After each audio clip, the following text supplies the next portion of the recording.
Hello students, कैसे हैं आप सब। आशा करती हूँ आप अच्छे होंगे और अच्छे से अपनी पढ़ाई कर रहे होंगे।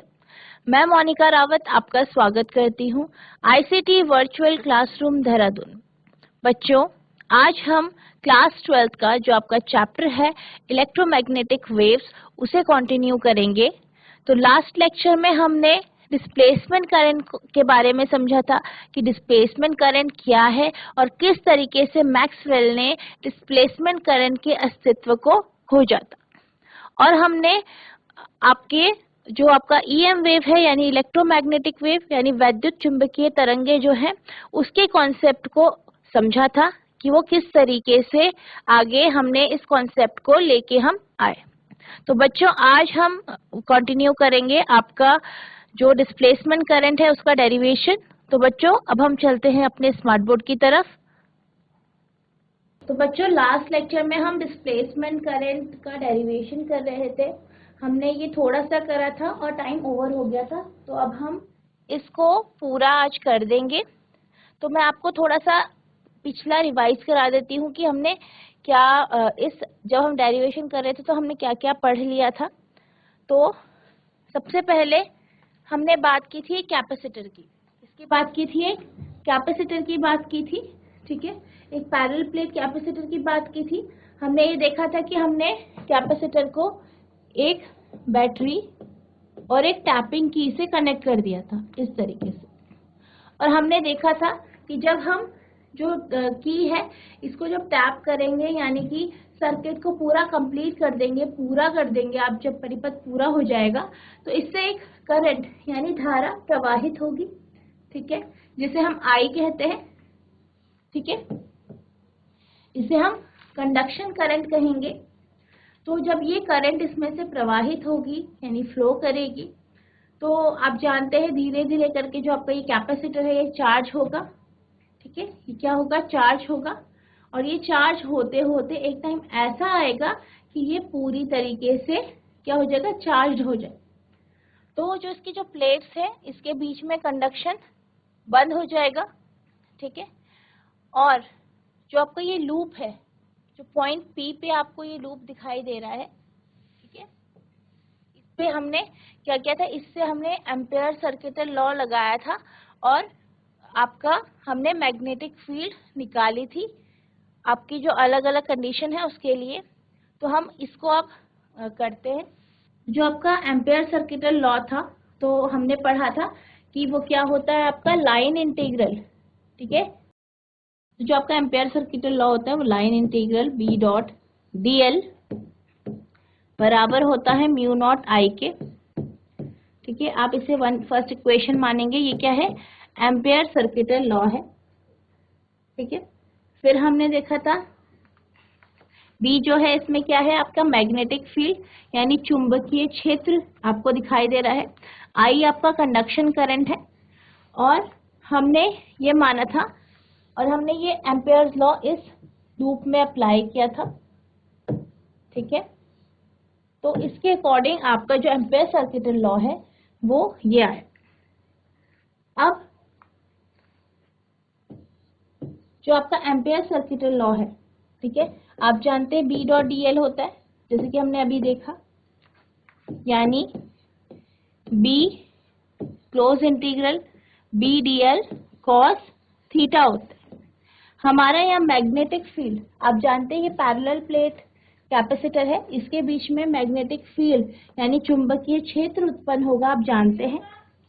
तो जो आपका यहाँ पे इस आपका जो ये रिंग है, ठीक है, इससे करंट फ्लो होगा और यहाँ पे से जब आपका जो आपका ये सर्कुलर लूप है, ठीक है, इसमें से जब करंट फ्लो करेगा जिसे हम C1 मान लेते हैं, तो इसमें क्या होगा, मैग्नेटिक फील्ड यानी चुंबकीय तरंग इससे प्रोड्यूस होंगी। और आपको जो मैग्नेटिक फील्ड की डायरेक्शन होगी और जो इस लूप के, ठीक है, इस लूप की लेंथ की जो डायरेक्शन है वो सेम है, इसलिए यहाँ पे आपके पास थीटा की वैल्यू 0 आ जाएगी। तो ये आपके पास इस तरीके से आएगा बी डी एल कॉस 0 यानी बी क्लोज इंटीग्रल किसका, आपका डीएल का। और आप जानते हैं कि एक सर्कुलर लूप के बारे में हम बात कर रहे हैं। तो सर्कुलर लूप का जो इसमें जब हम डीएल की बात करें तो लेंथ की बात करते हैं, यानी कि इसका जो पेरीमीटर है, ठीक है, उसकी बात करते हैं। तो ये b 2 पाई r, ये आपके पास इस तरीके से आ जाए। तो आपका जो ये फॉर्मूला है फर्स्ट वो चेंज हो जाएगा आपका b डॉट डी एल, ठीक है। आपका ये जो फॉर्मूला है ये आपका जो है ये इस तरीके से हो जाएगा, ये आपका हो जाएगा b 2 पाई r बराबर म्यू नॉट i, और b की वैल्यू आपकी I mu naught i upon 2 pi r। ये आपकी इक्वेशन 2 है।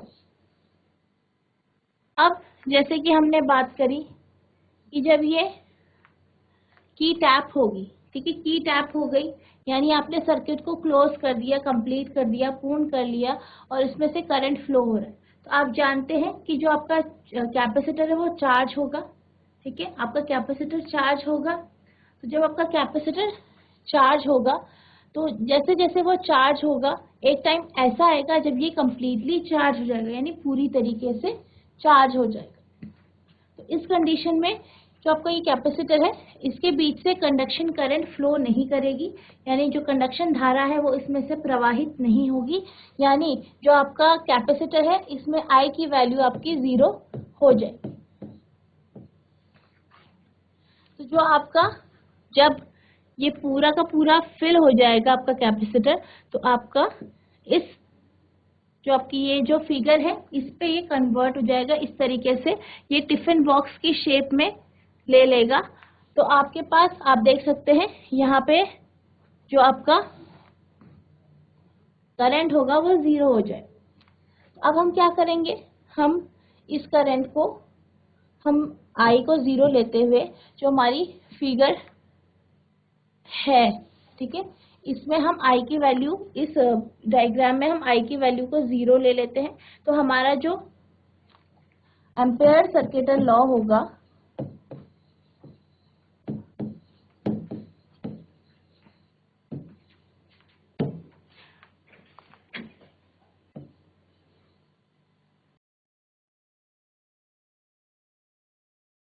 जो आपका टिफिन बॉक्स शेप केस है, यानी जो आपका सेकंड केस है, इस केस के लिए आपका जो एम्पेयर सर्किटल लॉ होगा वो हो जाएगा close integral b dot D L, यानी b आप जानते हैं 2 पाई r इसका पैरामीटर है आपके लूप का, ठीक है, ये आपका बराबर हो जाएगा, ठीक है। तो आपका b 2 पाई r बराबर आपका म्यू नॉट i हुआ। तो आप जानते हैं कि जो आपका टिफिन बॉक्स वाला केस है सेकंड केस है, यानी जब आपका कैपेसिटर, जो आपका कैपेसिटर है वो पूरी तरीके से चार्ज हो चुका है। तो उस केस में आपके करंट की वैल्यू 0 है, यानी I जो है, यानी धारा जो है वो 0 है। तो आपके पास यहाँ पे b इंटू 2 पाई r बराबर 0 आ जाएगा, यानी कि b की वैल्यू आपकी 0 आ जाएगी, यानी मैग्नेटिक फील्ड 0 आ जाएगा। तो अगर हम बात करें एम्पेयर सर्किटल लॉ की, तो हमें कुछ ऐसा लग रहा है कि जो एम्पेयर सर्किटल लॉ वो इनकंसिस्टेंट है, ठीक है, वो इनकंसिस्टेंट है। तो मैक्सवेल ने कहा कि इसके बीच में, यानी जब हमारे पास मैग्नेटिक फील्ड पहले केस में जब चार्ज हो रहा है तो आपके पास mu naught I upon 2 pi r ये आ रहा है, और दूसरे केस में यानी जब पूरी तरीके से चार्ज हो गया है आपका कैपेसिटर आपका फुल्ली चार्ज है, तो उस केस में आपकी I की वैल्यू 0 है, तो आपकी B की वैल्यू भी आपकी 0 आ रही है। तो ये इनकंसिस्टेंट है, एम्पेयर सर्किटल लॉ को ये फॉलो नहीं कर पा रहा है, तो इसमें कुछ कमी है। तो उस मिसिंग टर्म को हम क्या करेंगे, हमें निकालना पड़ेगा, और वो कुछ ऐसी टर्म है जो कि चार्जिंग इलेक्ट्रिक फील्ड, यानी जो आपकी इलेक्ट्रिक फील्ड है वो जब सरफेस से पास होती है, कैपेसिटर के सरफेस से जब वो पास होती है, उस समय कुछ ऐसी क्वांटिटी है, कुछ ऐसी करंट है या धारा है जो मिसिंग हो रही है। तो इसको हम फाइंड करेंगे इस तरीके से। आप क्या करेंगे, आप जानते हैं, आपने ये पढ़ा है, पिछली क्लासेस में आपने पढ़ा है, जो आपका इलेक्ट्रिक फील्ड होता है वो बराबर होता है Q upon epsilon not A, जहाँ पे Q आपका क्या है, चार्ज है, A क्या है आपका एरिया ऑफ क्रॉस सेक्शन, या जहाँ से आपकी इलेक्ट्रिक फील्ड आपकी पास हो रही है, कंडक्शन जो कंडक्टर है उसका एरिया जो है। अब आप जानते हैं कि जो आपकी फील्ड है, यानी जो आपकी इलेक्ट्रिक फील्ड है, यानी विद्युत क्षेत्र जो है वो परपेंडिकुलर है सरफेस के, और इसका जो मैग्नीट्यूड है, यानी जो आपका इलेक्ट्रिक करंट है या इलेक्ट्रिक जो आपकी फील्ड है उसका जो मैग्नीट्यूड है वो एक जैसा है एरिया ए पे, ठीक है। और किसमें, आपका जो प्लेट्स है उसके एरिया में क्या है, वो बराबर है, सेम है, एक जैसा। और वो अगर हम बात करें जो आपका कैपेसिटर उसके बाहर की बात करें, तो वहाँ पे आपकी इलेक्ट्रिक फील्ड क्या हो जाती है, जीरो हो जाती है, ठीक है, विद्युत क्षेत्र आपका जीरो हो जाता है। तो अब हम बात करते हैं इलेक्ट्रिक फ्लक्स की। तो हमारा जो इलेक्ट्रिक फ्लक्स होगा, ठीक है, इलेक्ट्रिक फ्लक्स की हम बात करते हैं। जो आपका इलेक्ट्रिक फ्लक्स है, हमारा B की वैल्यू 0 आई। अब हम क्या करते हैं,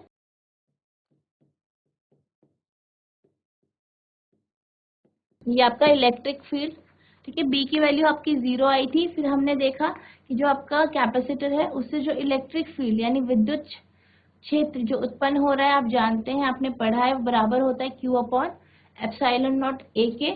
Q आपका चार्ज है, A आपका एरिया है सरफेस का, यानी सरफेस का क्षेत्रफल है।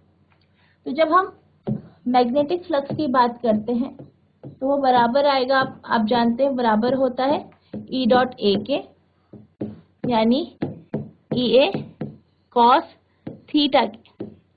अब हम ये जानते हैं कि जब हम कैपेसिटर की बात कर रहे हैं तो उस केस में जो आपकी इलेक्ट्रिक फील्ड है और जो आपका एरिया है क्रॉस सेक्शन का, ठीक है, जो आपका क्षेत्रफल है और विद्युत क्षेत्र है, दोनों की दिशा सेम है, एक ही है, यानी इन दोनों के बीच जो एंगल थीटा बन रहा है उसकी वैल्यू 0 हो जाएगी, यानी ये हो जाएगा EA cos 0 डिग्री, यानी आपके पास ये आ जाएगा EA। अब आपने जो आपके पास इलेक्ट्रिक फील्ड है, ठीक है, आपके पास जो इलेक्ट्रिक फील्ड है उसकी वैल्यू इक्वेशन 1 से आपके Q upon epsilon not AI into A, तो यानी आपके पास फ्लक्स की जो वैल्यू है, यानी फाई की वैल्यू आपकी Q अपॉन एप्सिलॉन नॉट, ये आपकी फाई की वैल्यू इस तरीके से आ गई। तो यानी जो आपका फ्लक्स है, इलेक्ट्रिक फ्लक्स है, उसकी जो वैल्यू आई वो Q अपॉन एप्सिलॉन नॉट आ गई। अगर आपका dQ बाई dt, आप जानते हैं dQ बाई dt जो होता है वो आपका क्या होता है, rate of change of charge, ठीक है, क्या होता है, rate of change of charge होता है। अगर dQ by dt rate of change of charge जिसे आप कह रहे हैं, ये आपके टाइम के साथ चार्ज चेंज हो रहा है, यानी आवेश में बदलाव आ रहा है, और किसके बीच में, पैरेलल प्लेट कैपेसिटर में हो रहा है ये, ठीक है, कैपेसिटर में हो रहा है। तो अगर हम इसकी बात करें, इसके अकॉर्डिंग अगर हम जो आपकी इक्वेशन है, फोर्थ इक्वेशन, इसको डिफरेंशिएट करें, ठीक है, इसको डिफरेंशिएट करें तो D phi E by D T बराबर हो जाएगा आपका D by D T Q upon epsilon naught, ठीक है, यानी आप जानते हैं 1 अपॉन एप्सिलॉन नॉट कांस्टेंट होता है, into D Q by D T, ये इस तरीके से आ जाएगा। अगर हम rate of change of charge की टर्म में फ्लक्स को लिखें तो आपके पास आ जाएगा D Q by D T बराबर epsilon naught D phi E by D T. तो ये आपका rate of change of charge है, जब हम कैपेसिटर की बात करें, कैपेसिटर के अंदर जो चार्ज में चेंजेस आ रहे हैं, यानी जो आवेश है उसमें समय के साथ जो चेंज यानी बदलाव आ रहा है, वो आपका ये आ जाएगा। तो ये आपकी जो वैल्यू है ये बराबर हो जाएगी आपकी वैल्यू आई डी के। आई डी यानी कि ये जो वैल्यू है वो आपकी बराबर आ गई है। ये कौन सी वैल्यू है आपकी? मैक्सवेल्स डिस्प्लेसमेंट करंट, मैक्सवेल्स की विस्थापन धारा।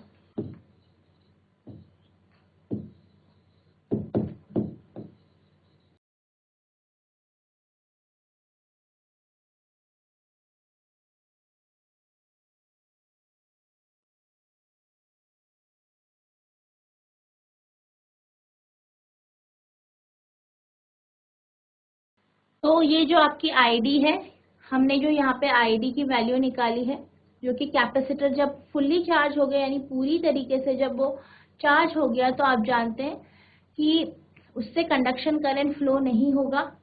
तो उस कॉन्सेप्ट को लेके हमने इलेक्ट्रिक फ्लक्स निकाला, और इलेक्ट्रिक फ्लक्स को जब हमने डिफरेंशिएट किया, ठीक है, उसका अवकलन किया, तो जब हमने उसका अवकलन या डिफरेंशिएशन किया तो हमारे पास जो वैल्यू आई, ठीक है, उसको जब हमने dq/dt की टर्म्स में रखा, यानी टाइम के साथ जो चार्ज में चेंजेस आ रहे हैं यानी आवेश में जो बदलाव आ रहे हैं उसके कॉन्सेप्ट में रखा, या dq/dt के तौर पे रखा, तो जो हमारे पास वैल्यू आई वो हमारी डिस्प्लेसमेंट करंट की वैल्यू आई, जो कि मैक्सवेल डिस्प्लेसमेंट करंट है, जिसे हम आईडी से डिनोट करते। तो इस तरीके से आपने डिस्प्लेसमेंट करंट की वैल्यू हमने निकाली। अब ये जो है आपकी क्या है, ये डिस्प्लेसमेंट करंट की वैल्यू है epsilon naught D phi E by D T,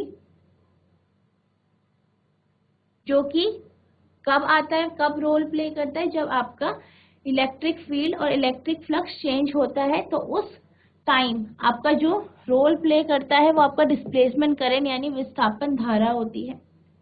अगर हम इसको यानी आईडी को अगर हम एम्पेयर सर्किटल लॉ में रखें, ठीक है, जब हम आईडी का कॉन्सेप्ट एम्पेयर सर्किटल लॉ में रखेंगे तो हमारा जो इक्वेशन है एम्पेयर सर्किटल लॉ की, वो कन्वर्ट हो जाएगी इस तरीके से, close integral B dot D L बराबर mu naught I plus I D, यानी mu naught I plus I D की जगह आप आई डी की वैल्यू रख देंगे epsilon naught D phi E by D T. तो आपकी जो आपकी एम्पेयर सर्किटल लॉ की इक्वेशन है वो तो आपकी जो एम्पेयर सर्किटल लॉ की इक्वेशन है वो इस तरीके से कन्वर्ट हो जाएगी, जब आप आईडी यानी डिस्प्लेसमेंट करंट या फिर आप कह सकते हैं विस्थापन धारा की जब आप बात करेंगे, तो आपकी जो एम्पेयर सर्किटल लॉ की इक्वेशन है वो इस तरीके से बदल जाएगी।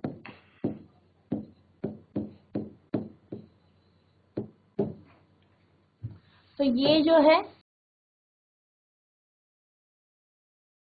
ये आपकी क्या है, इस इक्वेशन को हम कहते हैं एम्पेयर मैक्सवेल्स लॉ।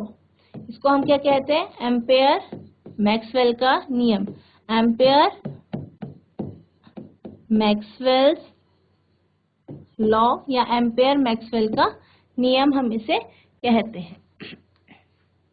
तो इस तरीके से आपका जो डिस्प्लेसमेंट करंट है, आप इस तरीके से डिस्प्लेसमेंट करंट को डिराइव करेंगे, और इस तरीके से जो आपका एम्पेयर सर्किटल लॉ है वो इस तरीके से बदलेगा, और आपका एम्पेयर मैक्सवेल्स लॉ आप इस तरीके से निकाल सकते हैं।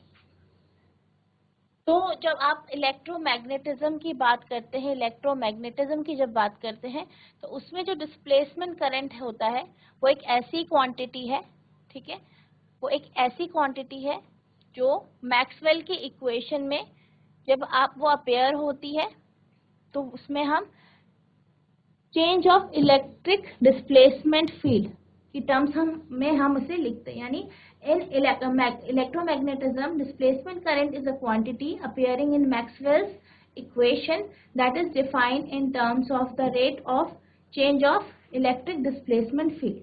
यानी इलेक्ट्रोमैग्नेटिज्म में जो डिस्प्लेसमेंट करंट है, विस्थापन धारा है, ठीक है, जो आपकी विस्थापन धारा है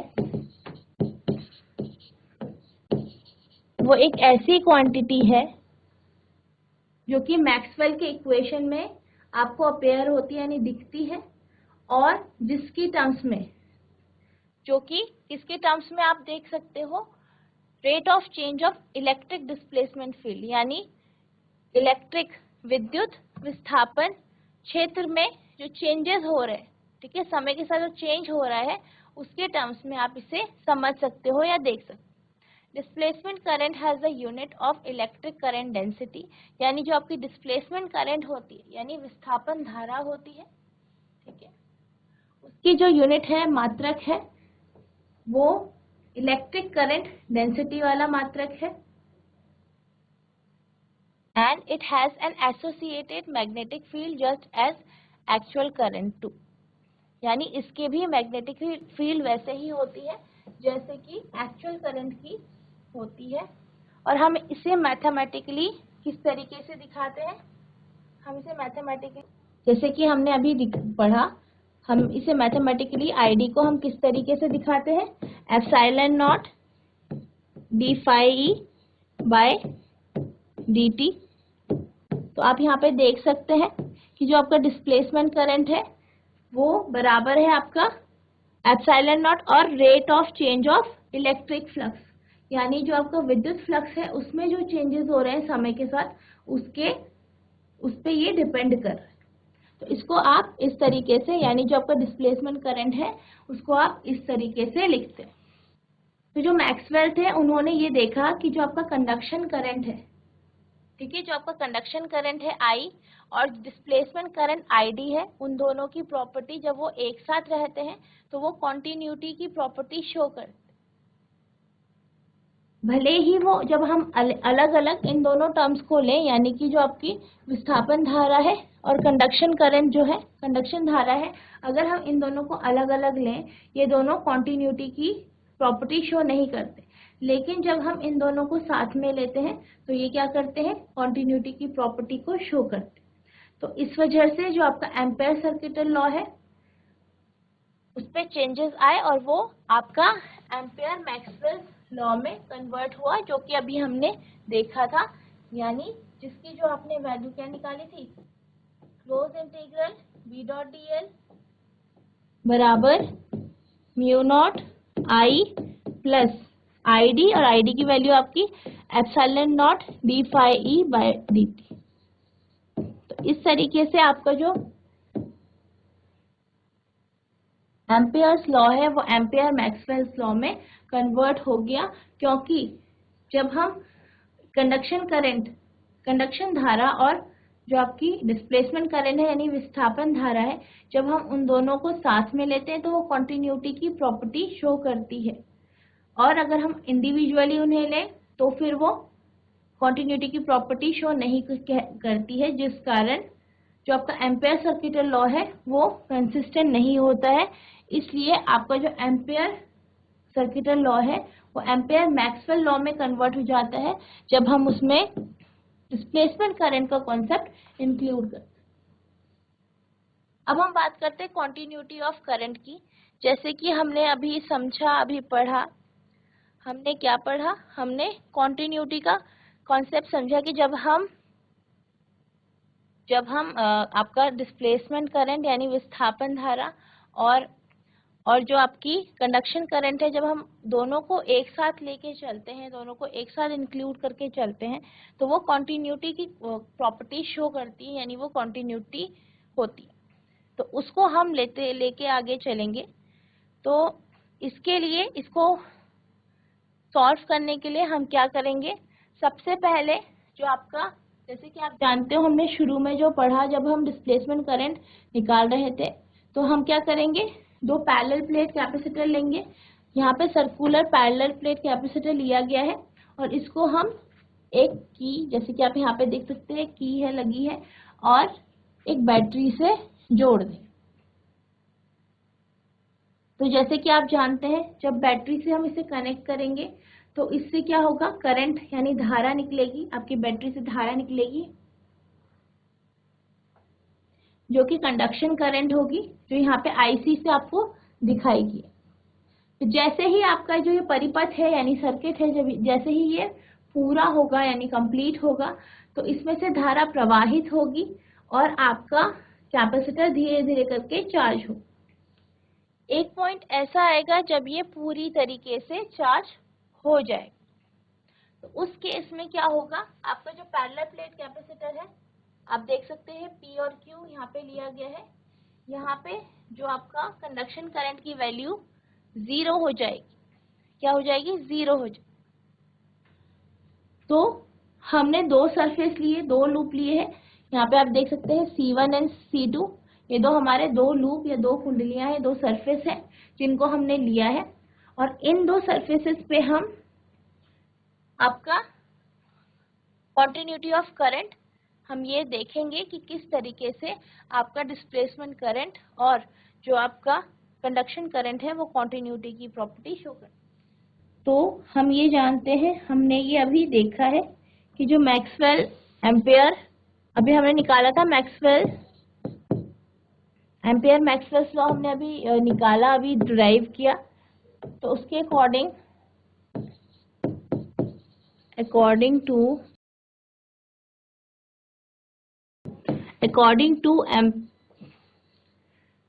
according to Ampere Maxwell's law,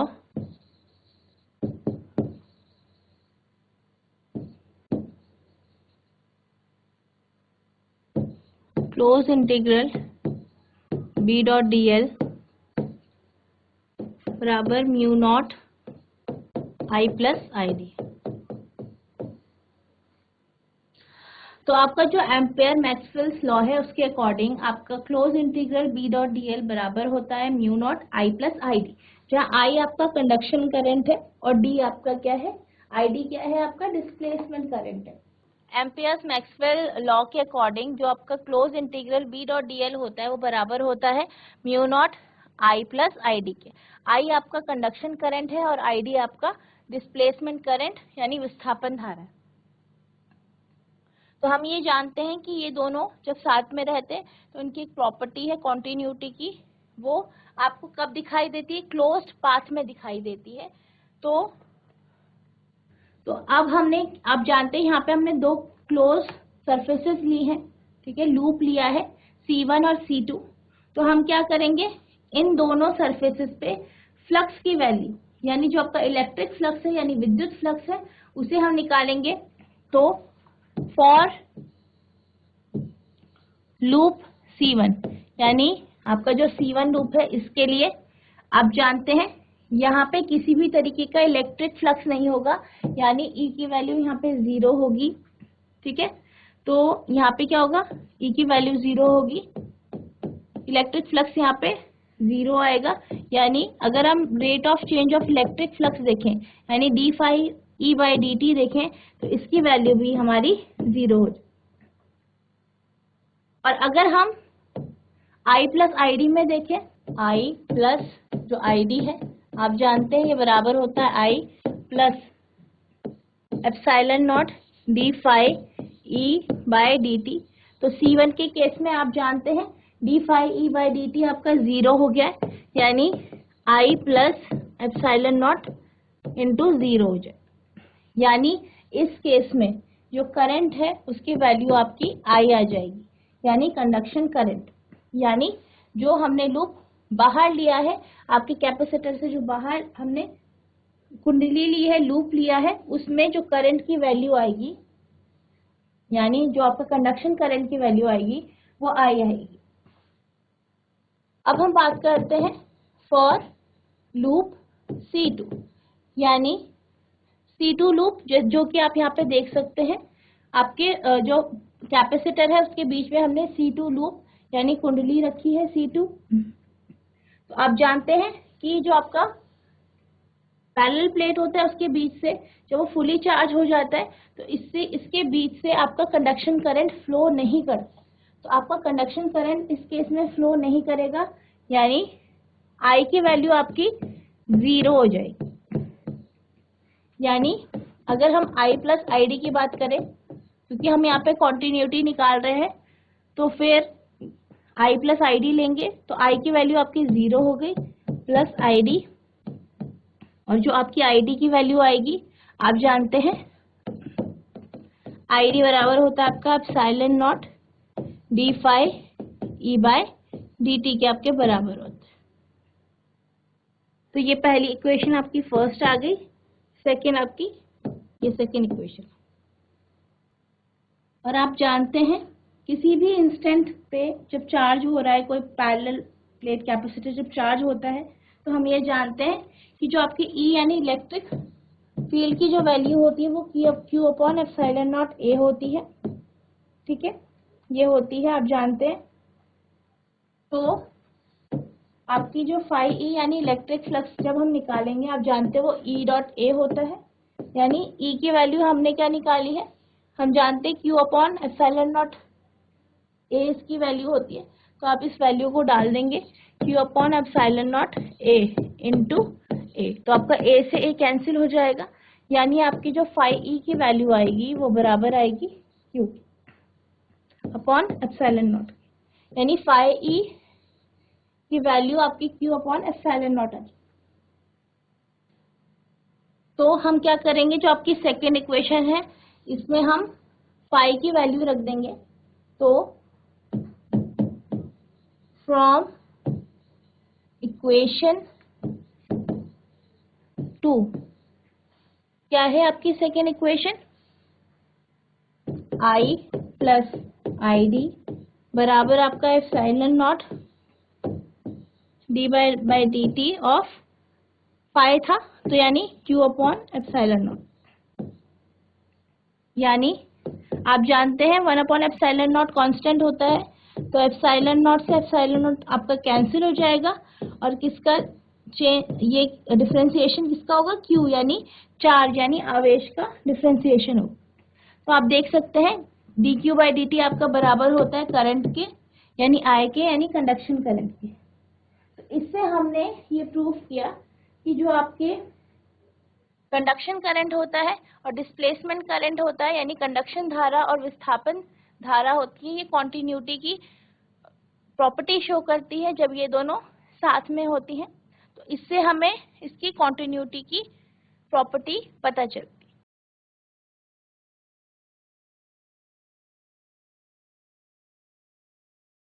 तो बच्चों मैं आशा करती हूँ जो मैंने आज आपको पढ़ाया वो आपको समझ में आ गया होगा। कंडक्शन करंट का कॉन्सेप्ट और जो आपका डिस्प्लेसमेंट करंट है उसका कॉन्सेप्ट जो मैंने आज आपको समझाया वो आपको समझ में आ गया होगा। तो बच्चों आपको इस मैंने आज आपको पढ़ाया उसे रिवाइज करना है और कल आपको रिवाइज करके आना है। तो बच्चों आज के लिए बस इतना ही, मिलते हैं अब नेक्स्ट लेक्चर में, तब तक के लिए thank you and have a nice day.